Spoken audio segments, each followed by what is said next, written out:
जय श्रीकृष्ण राधे राधे। नमस्कार बंधुरा। 14 জানুয়ারি मकर संक्रांति। পুরো 19 বছর পর দুর্লভ সংযোগ তৈরি হচ্ছে পুষ্যা নক্ষত্রে।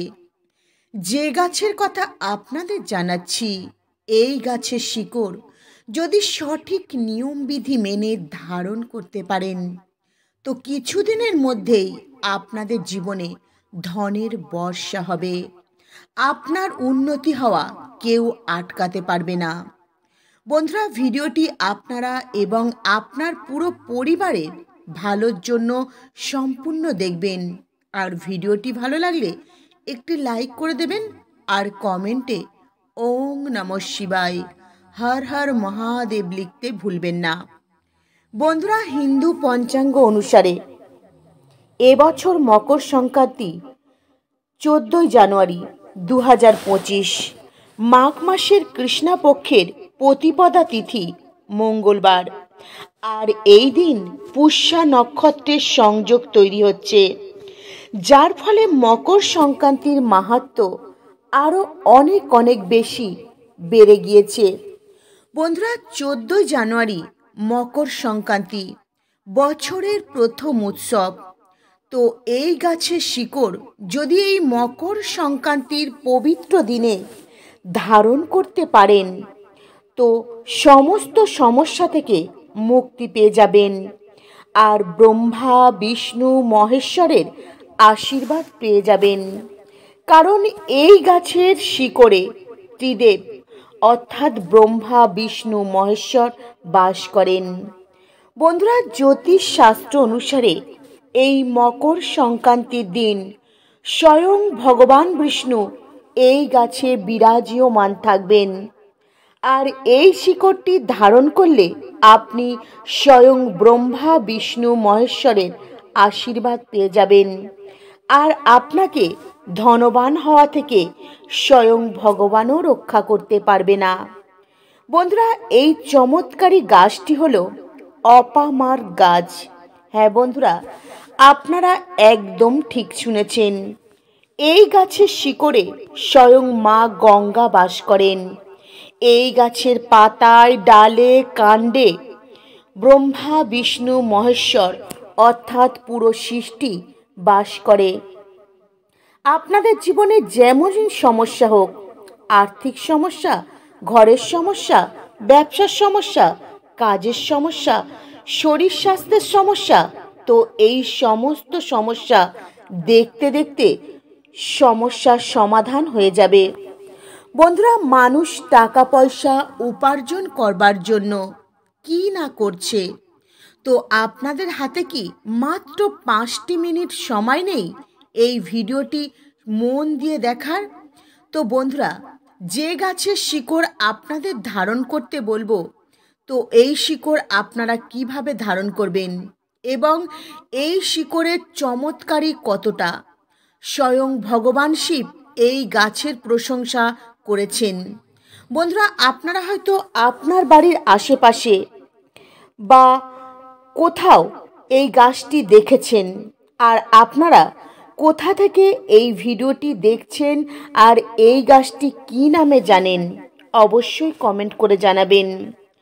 অনেক মানুষ রয়েছেন এই গাছটির অনেক উপায় বা টোটকা প্রয়োগ করেছেন এবং তারা জীবনে অনেক বেশি লাভবান হয়েছেন। বন্ধুরা, আজকের এই ভিডিওতে আমি আপনাদের মা লক্ষ্মী দেবীকে পাওয়ার জন্য এই গাছটির একটি চমৎকারী উপায়ের কথা জানাবো। মনে রাখবেন, যেখানে ভগবান শ্রী বিষ্ণু থাকেন সেখানে মাতা লক্ষ্মী দেবী ছুটতে চলে আসেন। ভগবান শ্রী বিষ্ণু প্রসন্ন হলে মাতা লক্ষ্মী দেবীও প্রসন্ন হয়ে যাবেন। এই গাছের শিকড় ধারণ করলে জীবন থেকে সমস্ত রোগ ব্যাধি দূর হবে। বন্ধুরা, এই গাছটি 2 রকমের হয়, লাল আর সাদা। কিন্তু এই শ্বেত অপামার গাছটি ভীষণই কার্যকারী হয়। আজকের এই ভিডিওতে শ্বেত অপামার গাছের কথা আপনাদের জানাবো। এই গাছের শিকড় ধারণ করলে আপনাদের জীবনে খুশি আসবে, টাকা পয়সা নিয়ে আসবে, সমস্ত সমস্যা দূর হবে। এই গাছটি ভীষণই শক্তিশালী।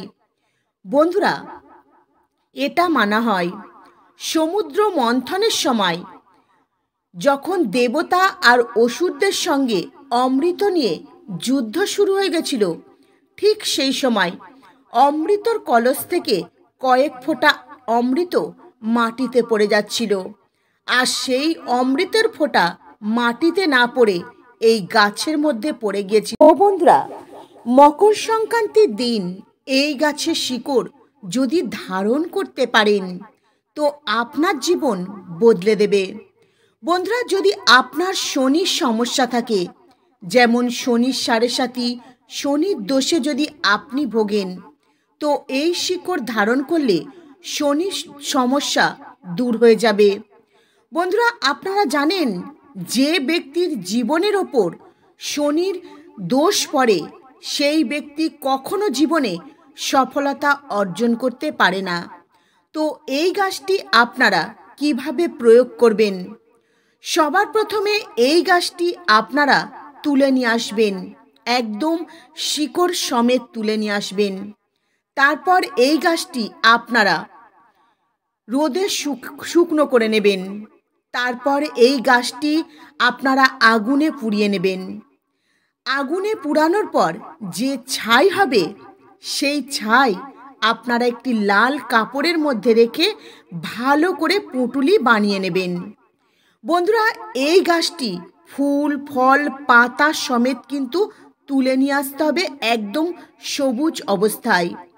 গাছটি আপনারা তুলে নিয়ে আসবেন, কখনোই শুকনো গাছ তুলে নিয়ে আসবেন না। এই ছাইয়ের সঙ্গে আপনারা একটি কড়িও রাখবেন, কারণ কড়ি স্বয়ং মাতা লক্ষ্মী দেবীর স্বরূপ। তারপর ওই ছাইয়ের পুঁটুলিটি আপনারা একটি তামার বা মাটির ঘটির মধ্যে রেখে দেবেন। তারপর সেই ঘটির মুখটি ভালো করে লাল কাপড় দিয়ে বেঁধে দেবেন। তারপর ওই ঘটিটি আপনাদের ঠাকুর ঘরে মাতা লক্ষ্মী ভগবান শ্রী বিষ্ণুর সামনে রেখে দেবেন। আর এই মন্ত্রটি আপনারা জপ করবেন। মন্ত্রটি হলো ওং নমো ভগবতে বাসুদেবায় নমঃ। এই মন্ত্রটি 111 বার জপ করতে হবে। তারপর মাতা লক্ষ্মী দেবীকে প্রণাম করবেন, ভগবান শ্রী বিষ্ণুকে প্রণাম করবেন, তাদেরকে মনে মনে ডাকবেন। তারপর হাত জোড় করে আপনি সমস্ত দেবদেবীকে প্রণাম জানাবেন আর মনে মনে বলবেন, হে দেবী দেবতা, আমি আমার জীবনে অজান্তে যত পাপ করেছি সমস্ত ভুলের আপনি ক্ষমা করে দেবেন আর আমার জীবন বদলে দিন। আমার জীবন থেকে সমস্ত সমস্যা দূর করে দিন। আমার জীবনে যে আর্থিক সমস্যা রয়েছে তাও দূর করে দিন। আমার মনে যে ইচ্ছে রয়েছে, যে মনস্কামনা রয়েছে তা দূর করে দিন। মাতা লক্ষ্মী দেবী আমার সকল মনস্কামনা পূর্ণ করুন। মাতা লক্ষ্মী ও ভগবান শ্রী বিষ্ণুর আশীর্বাদে আপনার জীবন থেকে সমস্ত সমস্যা দূর হতে শুরু হবে। বিশেষ করে যে ব্যক্তির ওপর ভগবান শ্রী বিষ্ণু প্রসন্ন হয়ে যান, ওই ব্যক্তি দুইটি লোক অর্থাৎ ইহলোক আর পরলোক, এই দুইটি লোকই বদলে যায়। এখানে আপনি মাতা লক্ষ্মী দেবীর আশীর্বাদ পেয়ে যাবেন, আপনার জীবন বদলে যাবে আর পরলোকে আপনি বৈকুণ্ঠধাম লাভ করতে পারবেন ভগবান শ্রী বিষ্ণুর কৃপাতে। তো বন্ধুরা, এই উপায়টি ভীষণই শক্তিশালী ও চমৎকারী উপায়। এই উপায়টি করলে অবশ্যই জীবনে লাভ পাবেন। বন্ধুরা, এই উপায়টি আপনারা যে কোনো বৃহস্পতিবার দিনও করতে পারেন, অনেক বেশি লাভবান হবেন। বন্ধুরা, যেই দিন এই উপায় করবেন অবশ্যই ভগবান শ্রী বিষ্ণুর সবচেয়ে প্রিয় হলুদ রঙের বস্ত্র ধারণ করবেন আর হলুদ রঙের মিষ্টি ও হলুদ রঙের ফল ভগবান শ্রী বিষ্ণুকে অর্পণ করবেন। এতে ভগবান শ্রী বিষ্ণুর অসীম কৃপা লাভ করবেন আর জীবন থেকে সমস্ত সমস্যা দূর হবে। পুরো বছর ভগবান শ্রী বিষ্ণু ও মাতা লক্ষ্মী দেবীর আশীর্বাদে আপনার ঘরের উন্নতি হবে, সাথে আপনাদের ঘরে ধন সম্পদ ঐশ্বর্যে পরিপূর্ণ হয়ে থাকবে। আপনার নবগ্রহ সর্বদাই আপনার সঙ্গ দেবে। এর ফলে আপনি জীবনে কখনো দুঃখ কষ্ট সমস্যায় পড়বেন না। আপনার শরীর স্বাস্থ্য ভালো থাকবে। তো বন্ধুরা, এই উপায়টি পারে আপনার জীবন থেকে সমস্ত সমস্যা দূর করে আপনাকে ধনবান বানিয়ে দিতে। মাতা লক্ষ্মী দেবী ও ভগবান শ্রী বিষ্ণুর আশীর্বাদে আপনার ঘরে সুখ শান্তি ও সমৃদ্ধির বাতাবরণ বইবে। তো বন্ধুরা, আজকের মতো ভিডিও এই পর্যন্তই। আপনারা ভালো থাকবেন, সুস্থ থাকবেন। নমস্কার। হরে কৃষ্ণা।